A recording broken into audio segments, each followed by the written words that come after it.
Começa agora o seu noticiário semanal a respeito da engenharia, inovação e desenvolvimento.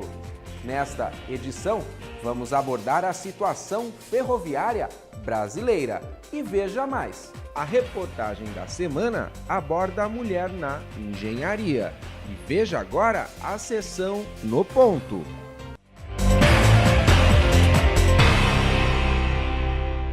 A 5ª Conferência Estadual das Cidades. Esse ano nós vamos discutir reformas urbanas já. Nós temos uma participação bastante forte no conselho que vai ser formado. Nós temos dentro dessa conferência profissionais que atuam diretamente, que fazem uma discussão bastante importante. Temos um grupo de trabalho que possa estar também contribuindo para que a gente discuta essas questões de uma forma bem clara e melhorando a qualidade de vida do cidadão brasileiro, discutindo as oportunidades e apresentando propostas de forma que nós possamos participar efetivamente e ter um ganho de qualidade a todos os brasileiros.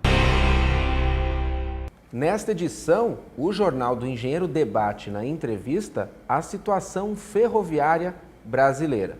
Para conversar conosco, está presente aqui no estúdio Vicente Abate, que é o presidente da Associação Brasileira da Indústria Ferroviária. Presidente, é um prazer recebê-lo em nosso estúdio. Muito obrigado, Fábio. O prazer é todo nosso. Eu quero aproveitar para agradecer ao convite ao CESP e ao próprio Jornal do Engenheiro. Perfeito, obrigado. Presidente, falar um pouquinho de maneira mais ampla, como é que está o panorama das ferrovias no Brasil, né? Nós estamos em crescente expansão, como que está o momento histórico? Nós temos vários projetos em andamento e vários projetos previstos. Nós começamos em 96, 98, quando houve a desestatização do sistema ferroviário brasileiro de cargas, onde começou um movimento maior de incremento do transporte ferroviário de cargas. E a partir de meados da década de 2000, da primeira década, nós começamos um movimento com a conscientização dos governos a todos os níveis da necessidade de melhoria da mobilidade urbana. Então, há expansões previstas tanto na carga quanto no passageiro. E nós estamos bastante otimistas com esses planos do governo e da própria iniciativa privada. Perfeito. A abertura do mercado, então, colocou mais players, né, na circunstância aí.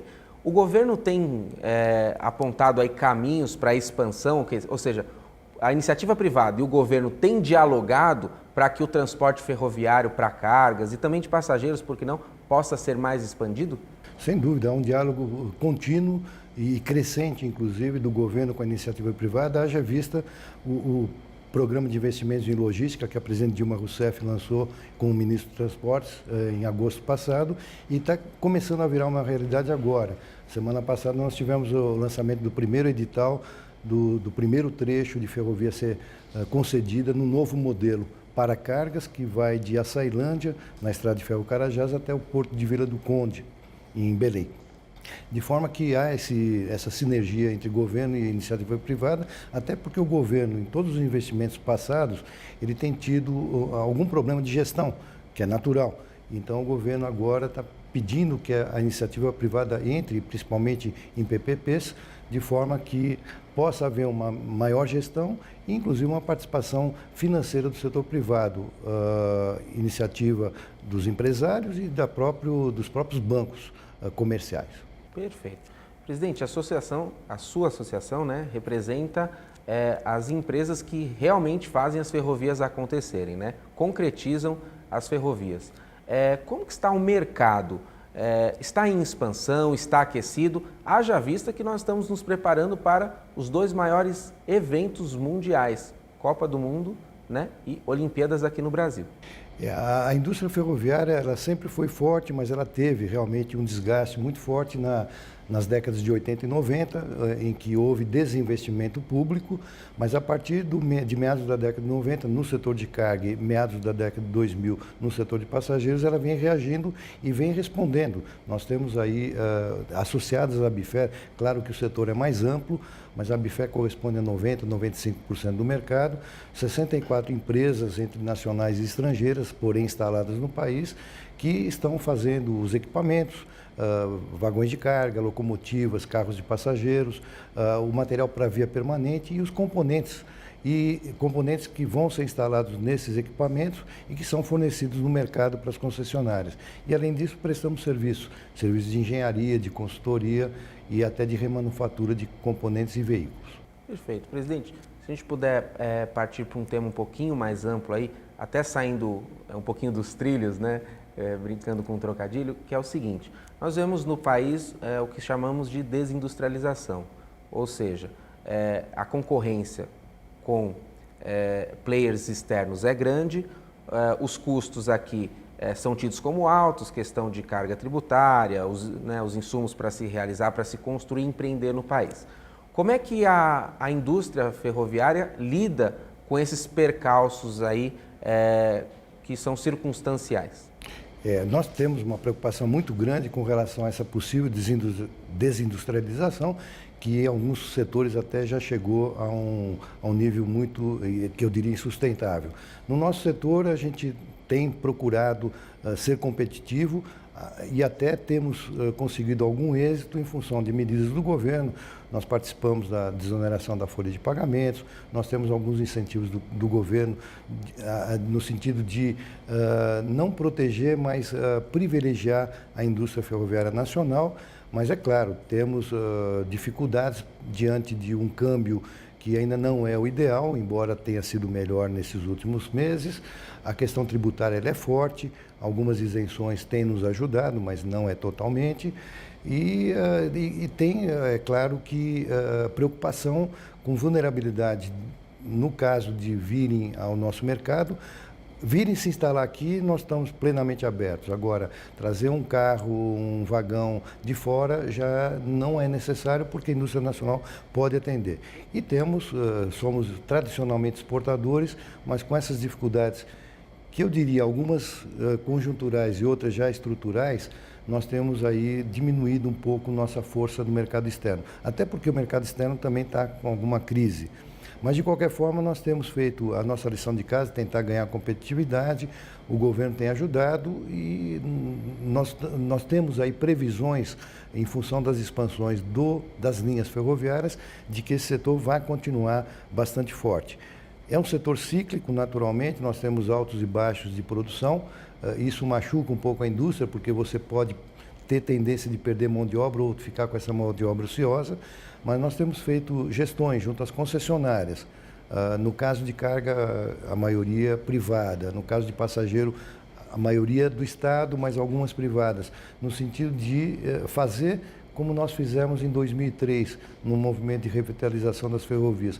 Um movimento para criar uma demanda e fazer uma programação de, por exemplo, 3 anos, onde a gente pudesse ter uma visibilidade e nos programarmos para isso em termos de suprimentos, de mão de obra. Isso seria bastante saudável. Então, nós estamos em entendimentos com essas concessionárias e também ajudados pelo governo nesse sentido. E esperamos que essa década que no nosso histórico já se iniciou em 2010, a gente tenha recordes de fornecimento de vagões, de locomotivas e de carros de passageiros. Perfeito. Pensar o futuro. Pensar o futuro, com certeza. Perfeito. Nesta entrevista, o Jornal do Engenheiro está conversando a respeito da situação ferroviária brasileira, as questões de mercado. E no próximo bloco vamos tratar da questão de inovação tecnológica e também da parte institucional, o papel da Associação Brasileira da Indústria Ferroviária e das suas congêneres neste contexto. O Jornal do Engenheiro faz uma pausa bem rápida, volta daqui a pouquinho. E ainda hoje, a reportagem da semana fala sobre a mulher e a engenharia.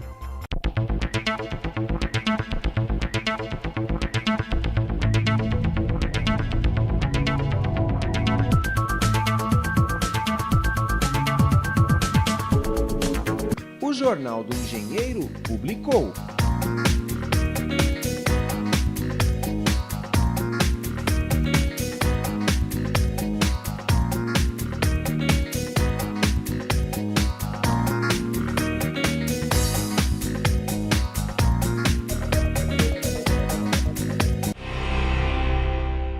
O Jornal do Engenheiro está de volta e tratando sobre a situação ferroviária brasileira. Quem está conosco conversando a respeito deste assunto é Vicente Abate, presidente da Associação Brasileira da Indústria Ferroviária, a ABIFER. Presidente, falar um pouquinho de como está a questão de inovação tecnológica. A gente sabe que falamos de competitividade, para que ela ganhe força, é preciso se reinventar. Como a indústria ferroviária hoje se reinventa, avança nos seus processos? Em todos os nossos produtos, nós procuramos implementar a questão de inovação tecnológica. Eu vou citar alguns exemplos que são marcantes. Nos vagões de carga, os vagões antigos eram muito pesados, naturalmente, porque o aço era de outra especificação. Hoje nós temos aços mais resistentes, com espessuras menores, você consegue diminuir o peso do vagão. E até por uma questão de fazer elementos finitos, você consegue registrar onde estão as maiores tensões para reforçar naquele ponto e não necessariamente em outros. Nós temos adquirido capacidades maiores das ferrovias e dos nossos truques, que é a parte rodante de também maior capacidade. Com isso, nós conseguimos aí reduzir peso do vagão e aumentar a capacidade proporcionalmente. Aumentar a capacidade, por um exemplo, de um vagão de gôndola para minério de ferro, na bitola larga, tanto na Vale quanto na MRS. Na época estatal, ele carregava 95 toneladas. Hoje, ele carrega 127. São 32 toneladas a mais de carga com, eu diria, o mesmo vagão, claro que modernizado. Temos outros exemplos de vagões de carga para transporte de açúcar a granel, que os vagões antigos descarregavam em 45 minutos 80 toneladas, hoje 100 toneladas são descarregadas em apenas 1 minuto. Então são inovações que nós temos implementado, como o vagão para transporte de contêineres empilhados, que é o double stack, onde você dobra a capacidade de transporte. Nas locomotivas já temos fabricação nacional de locomotivas de alta potência, com 4.400 HPs, com corrente alternada, onde você tem uma redução do consumo de combustível da ordem de 30%, utilização de biocombustível misturado ao diesel convencional. Já temos aí consagrada a mistura B20, e já estamos em testes com o B25. Nós estamos são as concessionárias, mas com produtos fabricados no Brasil.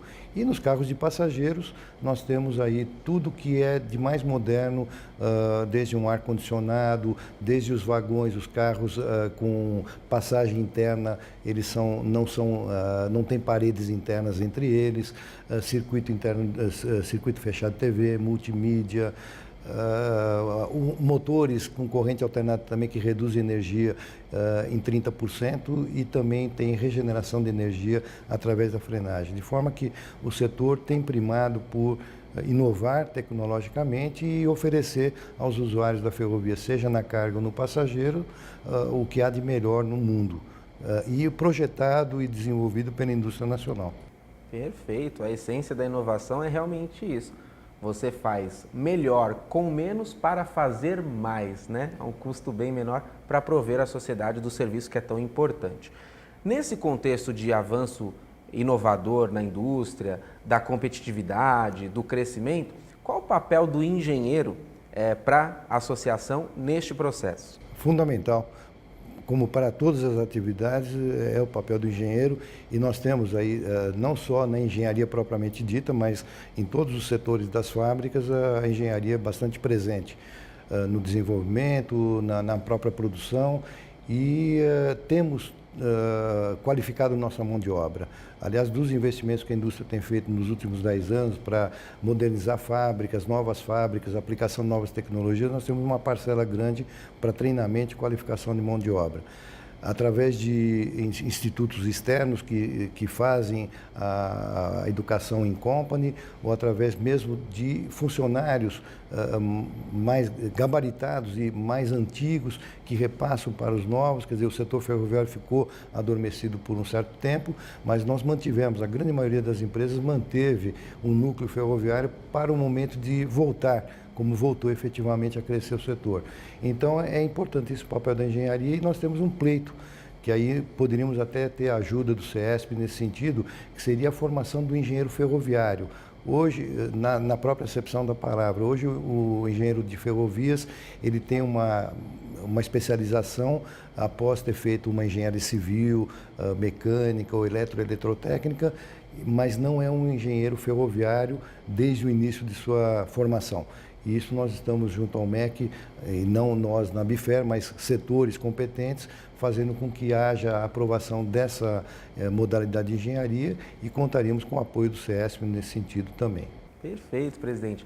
Abordando até esse assunto, lembrar que o Sindicato dos Engenheiros no Estado de São Paulo é bastante engajado na questão da formação do engenheiro.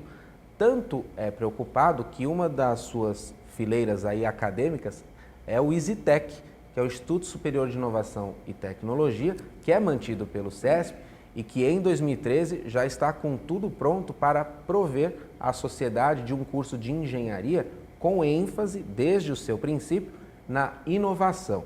Então, a importância da educação de qualidade, né? E principalmente também a educação continuada, porque o ISITEC também atua em incursões in company, né? Vai poder fazer com que a nossa engenharia seja melhor, né? E esse é o papel das entidades representativas, né, presidente? E aproveitando falando de entidades representativas, falar um pouquinho do papel da ABIFER. Aí, essa fileira importante, que é um pleito legítimo, né? Uma especialização dessa natureza, mas falar um pouquinho da missão, do objetivo, de como a ABIFER tem atuado para a indústria ferroviária. Nossa missão é de promover o crescimento da indústria instalada no país, até para que sejam gerados emprego e renda para o trabalhador brasileiro e apoiar todo tipo de expansão do setor ferroviário, das linhas ferroviárias, que hoje no país são baixas, de baixa extensão. Um país com dimensões continentais como é o Brasil, dispõe de apenas 30 mil quilômetros de ferrovias de carga e 1.000 quilômetros de passageiros e urbanos. E nosso esforço tem sido, e com o apoio do governo e das próprias concessionárias, de aumentar essas linhas. Nesse sentido, tem o Programa de Investimentos de Logística, que está iniciando agora, como eu falei no início, e que são previstos aí construção e modernização de 10 mil quilômetros de ferrovias. Hoje temos 5 mil em construção. Então, nós temos aí até 2020, entre 2020 e 2030, uma malha que poderá estar na casa dos 45 mil quilômetros na área de cargas. Na área de passageiros é um movimento similar e até 2020 nós temos uma previsão entre os próprios trens urbanos já existentes, acrescidos, trens regionais entre cidades de média e longa distância e o trem de alta velocidade, que será uma realidade, ou será iniciada a realidade dele agora em setembro, no primeiro leilão, ou no leilão da primeira fase. Nós estamos pensando em 3 mil quilômetros adicionais a esses 1.000 para até 2020. Com isso, nós cremos que o setor ferroviário o transporte deva expandir, a indústria cresce na esteira desse outro crescimento. E uma coisa importante, tudo isso é infraestrutura e nós pleiteamos que a gente volte a investir como investimos na década de 70, ou até mais que isso. Na década de 70 nós investimos 2% do PIB em infraestrutura de transporte, fosse ferroviário, rodoviário, hidroviário, e hoje está menos que 1%, de forma que avançar nisso não só significa prover o país de uma infraestrutura para melhorar a circulação de pessoas e de mercadorias, mas contribuir com o avanço da economia, porque quanto maior investimento em infraestrutura, a gente vê o exemplo dos últimos PIBs de 1 a 2,6%, que seriam aumentados na medida que você aumentar o investimento em infraestrutura. Perfeito. Presidente, foi um prazer recebê-lo aqui. Queria deixar as câmeras abertas para suas considerações finais. Muito obrigado, eu agradeço, reitero o agradecimento ao CESP, ao Jornal do Engenheiro, por essa oportunidade de falar sobre a indústria ferroviária, sobre o setor ferroviário. E a mensagem final é que tudo isso que nós estamos pensando ou vivendo, que se transforme em realidade o mais rápido possível. E para isso a gente tem que eliminar, ou tentar erradicar ou minimizar a questão burocrática no país. De forma que a gente está precisando de um ministro Beltrão rapidamente aí para que a gente possa destravar esse país. Muito obrigado. Obrigado, presidente. E o Jornal do Engenheiro não termina aqui. Fique conosco e acompanhe mais assuntos a respeito da engenharia, da inovação, do desenvolvimento.